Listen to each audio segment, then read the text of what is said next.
Ay guys, dumating na po ang in-order namin sa Shopee. May napanood po kasi kami sa TikTok, kaya po naisipan po namin na i-prank si nanay gamit itong na-order namin sa Shopee. Ito na po guys, nire-ready na po ang ipaprank namin kay nanay. Ito na guys. Yan, gagawin namin siyang escabeche.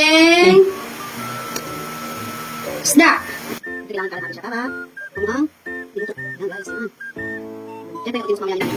Magagandahin pa natin siya lalo para mukhang niluto. Guys, ito po ang niready namin escabeche kay Lola, kay Nanay. Ito po, ang sarap-sarap. Ang bango-bango. Ayan, ito po yung parang namin sa kanya. Mamaya, pag niready na po namin, kita niyo po mukha talaga pero hindi niya alam.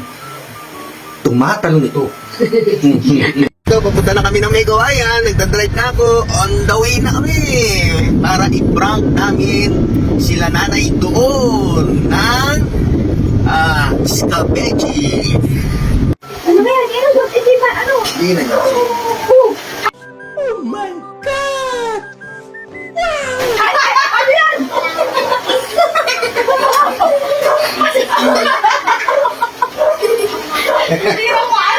It's a prank!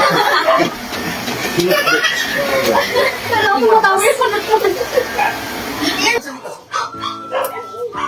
Lakasan ako. Ano mo, makunat ka yung luto niya eh.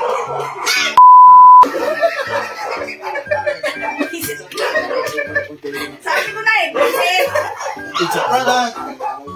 Dito sa ulo siya. Ano ba to? Escabeche. Sige. Nakahawa? 2, 3. Lakasan mo. Hindi makunat eh. Ano?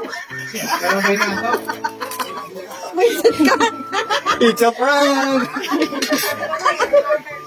Ayaw!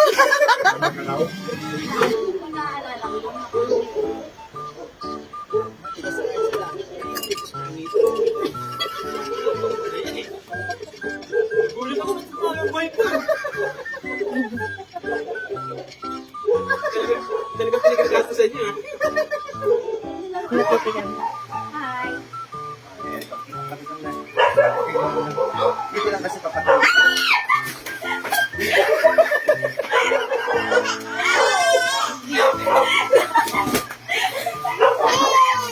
Ay, fuck! It's a prank!